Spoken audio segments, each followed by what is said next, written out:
We're doing a little vehicle shopping today.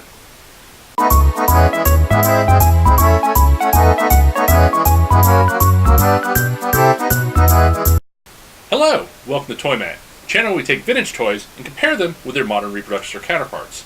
As you can see today, we are comparing Boba Fett's Slave One ship. We have the version that was originally released in 1981 as part of the Empire Strikes Back line, and then the version that was released in 2017 as part of the Force Awakens toy line. So let's start taking a closer look at each of these. First off, the 1981 Slave One. It has a flight handle on the back, so you can simulate flying like this. And you may have noticed that when you rotate the ship, the wings rotate as well, again to simulate the different flying modes. There is also a trigger in the handle mechanism that will keep these in the same position while you're flying around with it. So notice how they do not drop down. But when I release the handle, boom, there they go. Or the same way when going to landing mode. There they go. This toy, again released in 1981, came with a Han Solo and Carbonite accessory. It's just a molded thin piece of plastic. It's hollow, with the impression of Han Solo and a couple stickers added. It is about the size of a Kenner Star Wars figure, so it's pretty close to the scale of what it should have been, but for some reason, blue. So onto the ship itself. Again, it's got the flight feature. It also has an opening to the interior of the ship. It also has a lowering ramp, so you can get some action figures and load Han Solo up into the cargo hold.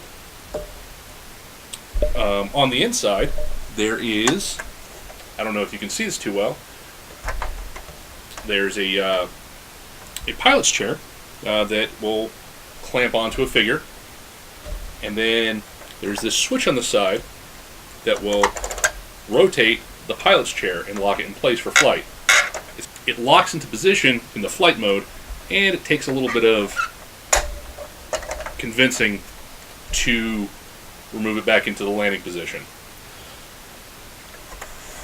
One thing of note is, so there's this clear plastic canopy that is not actually the access to the cockpit. It will open, but not too easily, and probably not too good for the toy itself. So, buttoning this back up, we'll take a final look at the outside. So this thing came with a ton of stickers. Mine has seen better days, but there are stickers all over this thing. Most of them, again on this one, have worn off and fallen off. Oh, also, I forgot, rotating blaster cannons. Listen to that clicking. Very, very satisfying. So, let's now take a look at the 2017 Slave One. First off, it came with a pretty decent looking Boba Fett action figure. His helmet doesn't come off or anything like that, but he's got a movie accurate blaster rifle, and there we go, removable jetpack. More on that in a minute. Get on there, gun. There we go. So, again, like I said, released in 2017. Very good representation of the Slave One. It has rotating blaster cannons. Good, good, good. The wings rotate. They're both on the same hinge.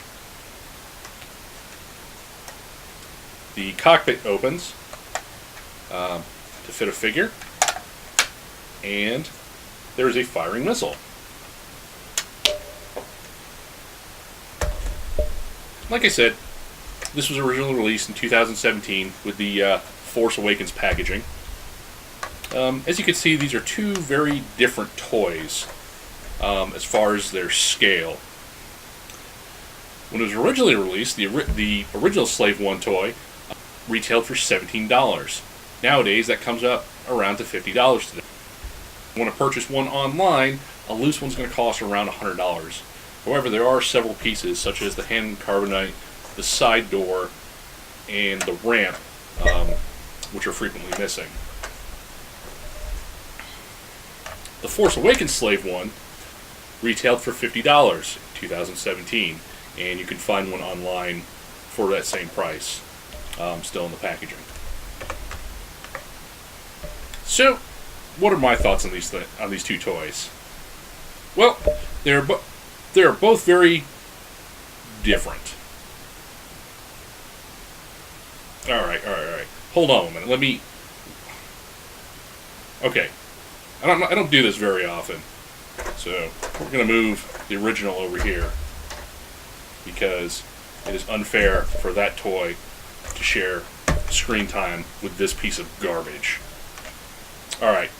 So, first thing you notice, this thing is tiny for $50 worth of plastic. Okay? Yes, it's well painted, but this is tiny. It's, I don't know, for some reason it's very dense, it's heavy for its size, but why is it this tiny? You know, it's got the single cockpit, you know, it doesn't have the cargo hold, so there's no, let's get Han Solo in here! No, none of that. Okay? It's got this firing missile that is, let me do a reach. Right there, that little flat nub that's inset and very hard to get with a finger. You probably have to get in there with a fingernail to get it to actually shoot. Oh, and let's put Boba Fett in here. So Boba Fett, come on Boba Fett, get in there. Why don't you fit, Boba Fett? Why don't you actually fit in your ship, Boba Fett? Oh, okay. Let's try taking off his jetpack. Oh, get in there. Oh, let's raise our hands. He does not fit in here easily at all. Oh, don't. Oh, there goes his rangefinder. Ah, there he goes. He is in there now. Well, not with his jetpack, unless you cram it in like this. There you go.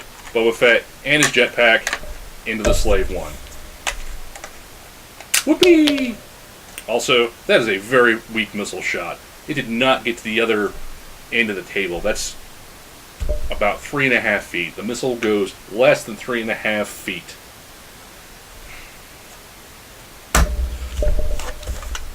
This is terrible. This is not a $50 toy. I don't understand what was going on through Hasbro's mind. I don't understand what was going through Hasbro's mind when they built this, or when they designed this and put it on shelves. This is a terrible toy. Yes, it comes with a figure, but it doesn't even fit the pilot figure that comes with it. This makes no sense. There are no electronics. There are the only additional play feature was this very weak spring-loaded missile launcher.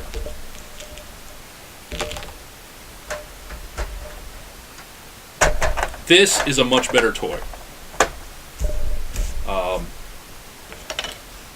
Yeah, it doesn't come with an action figure, but it's a spaceship. It's got a cargo hold. It looks good. This is just garbage. Do not buy this. Do not. It just frustrates me so much as someone who enjoys spending my money on molded plastic that they release this just terrible, terrible, terrible toy. You know, the Kenner Boba Fett You know, looks good. He's standing next to a spaceship. The Boba Fett that comes with this one, you know, is taller than his own spaceship. So, this thing is garbage. Don't buy this. Purchase this if you want to. Or you can purchase one of the remade versions. They re-released it for the Power of the Force and Shadows of the Empire. So, they're out there. I'm sure you can find them. Good toy. Looks good on a shelf. Has a lot of playability. Garbage. Wow. So what are your thoughts? I know it came off kind of strong there. Are there any other remade toys that you feel just missed the mark? Mention it in the comments below. Until next time, when I take two toys and have them, take it to the ToyMatt.